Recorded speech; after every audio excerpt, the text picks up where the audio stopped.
Hello everyone. So in the comments of the last video I posted, someone asked for a bit of a nursery tour, the plants that I'm starting here. So yeah, I'm going to make that the video today. Before I show you guys what we're growing, I want to show you how many plants have not made it. Yeah, guys. That plant there looks like a bug made some sort of a house on the branch. That's interesting. But yeah, guys, really dry. I think we have a way to figure out the water situation soon. And again, as soon as it rains and we get some water in the water catchment system, we'll be a lot better off. But I have had to prioritize certain plants. And if it wasn't a priority, I couldn't afford to water it. The water budget was not there. So yeah, a lot of things didn't make it. That's also why plastic containers, you guys. I don't like plastic containers, microplastics, things like that, but uh, there's just no way to water it enough in the ground here. So for example, if I put something in one of these little plastic pools, you can put in 1 or 2 5-gallon buckets worth of water in there, get that water down into the root zone, the plants soak it up, and they're good to go.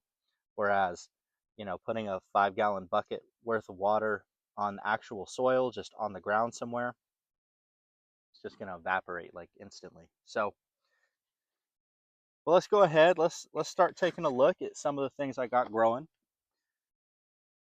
We've got some jaboticabas from seed. I believe they're Sabra jaboticabas. I grow pretty much everything from seed. There's a few things I don't, but 90% is from seed. So got some jaboticabas. Got sugar apples. That one almost bit the dust, but it looks like it's pulling back through. Got imbays. Got another sugar apple that looks really rough, you guys. But again, we are in winter, so it's January. We've gotten down into the 30s a few times, and sugar apples are semi-deciduous, so they will lose their leaves in winter time. So the sugar apples they're at that phase of the year where they're going to lose their leaves, but they're gonna make it.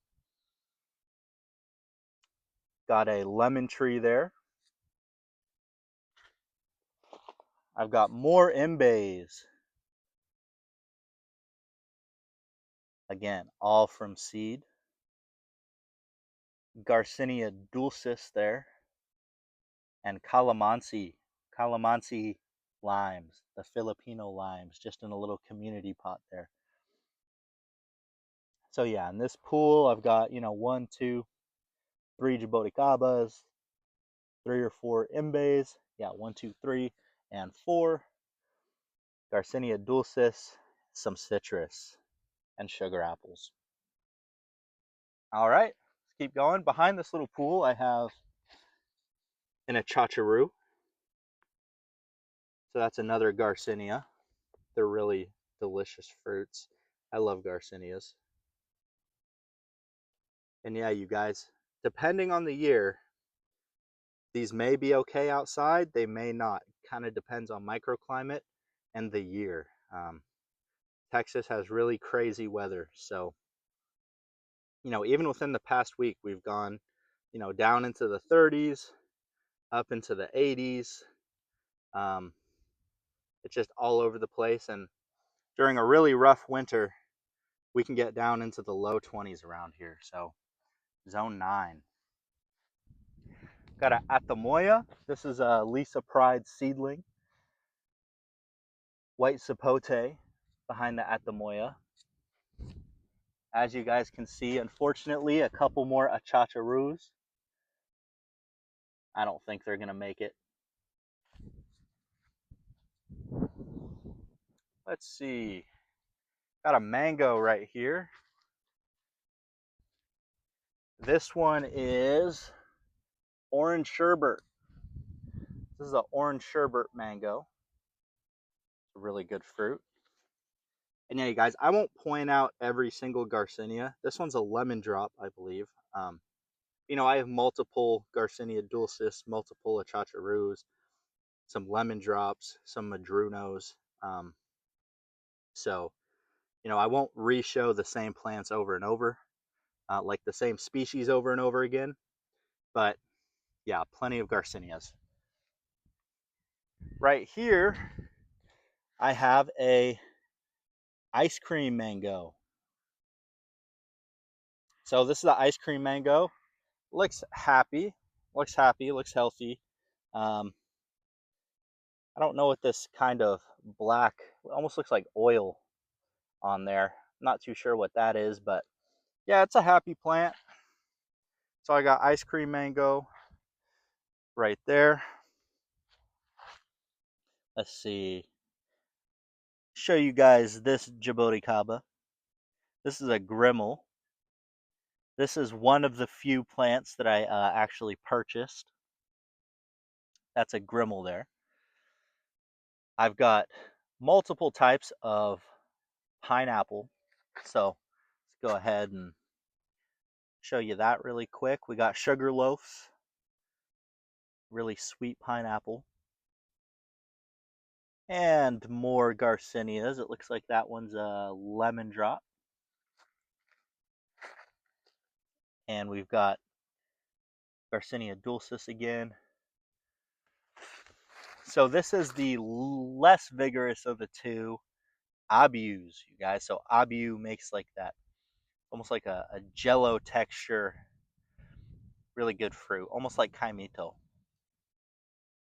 Dragon fruit, I've got white, I've got pink, and I've got purple. So let me see if I can see which one's which.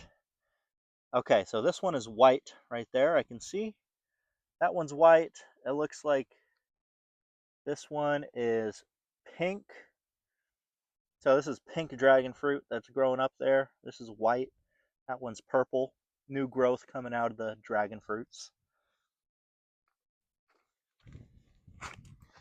Then I'll go right back behind that.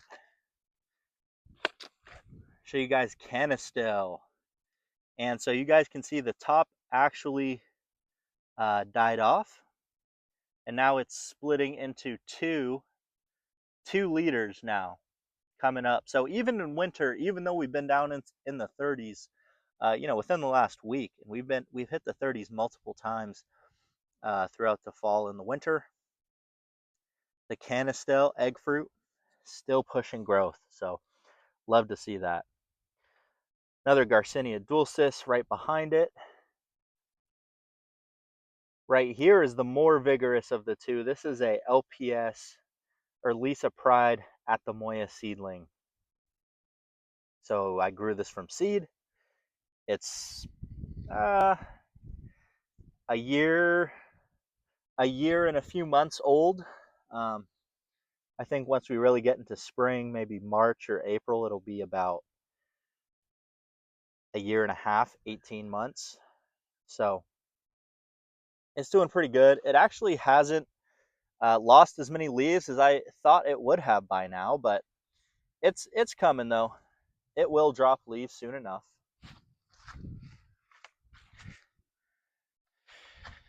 All right. Right here we have a Patongatuba. This is a large fruiting Patongatuba. It looks really good. Let me see if I can get a better view of it. And actually, looks like there's new growth on it. You guys can see right there.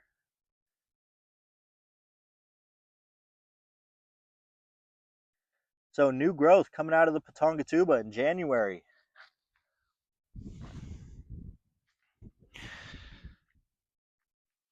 Right here we have a banana. This is, let's see. This is a sweetheart banana. We got sweetheart banana right next to a lemon cattleya, the big fruit. Not the tiny lemon cattleyas. These are big fruits, like golf ball size at least, maybe a bit bigger. And I love lemon Cattleya guavas, you guys. They're delicious. And again, new growth, pushing out of the lemon Cattleyas. It kind of comes with the territory in South Texas where, again, you're up in the 80s, even in winter. But the thing is, it's a double-edged sword because you can be in the 80s and then you can drop down into the 20s, within days. So some of this new growth can get burnt off for sure. It kind of just depends on the year. Right next to it, this is a plant that I actually purchased. So the lemon Cattleya I grew from seed. This is a fig that I purchased here. It is it's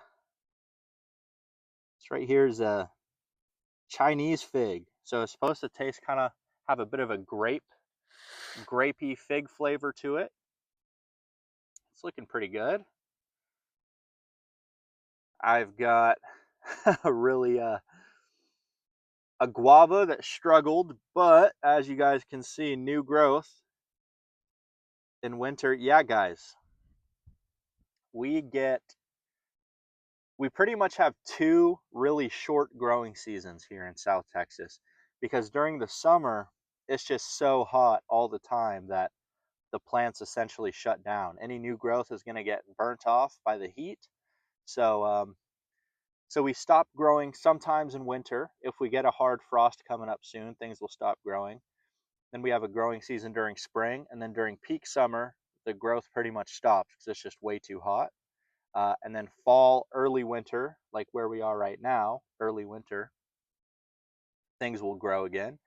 And then late winter, hard frost, it'll stop. So yeah, here it's not like one growing season, one dormant season. It's pretty much two super short growing seasons and then two relatively short dormant seasons.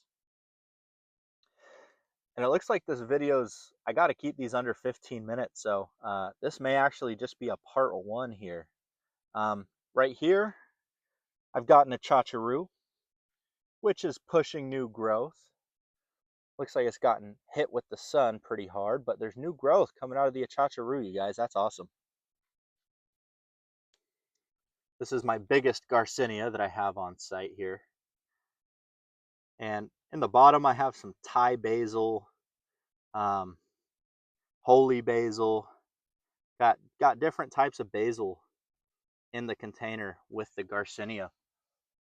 Here's another Garcinia right behind it, which is pushing new growth as well. And same deal, I've got basil down there in the container with it. Got a black sapote here. So this was a seedling I grew. This is also probably started about the same time as the Lisa Pride at the Moya seedlings. So about a year and some change old. Doing pretty good, pushing new growth in winter. 30 degrees, 34, 35 degrees didn't phase the new growth at all. Yeah, it looks really good. As you guys can see, hardened off at the bottom, but all this is relatively new growth. So I'm happy with that. And things would have grown a lot faster, you guys, if I had the water. But, as you saw from all the plants that didn't make it, it's been tough out here. So, yeah, and I do have other plants and other pools like this full of plants elsewhere on the property. But for right now, I'm just showing you guys this little nursery section. Yeah, we'll keep it going. This is a Pakistan mulberry here that shed all of its leaves down to a twig, and now it's just starting to kind of re-sprout. So it's gonna make it. Looks good.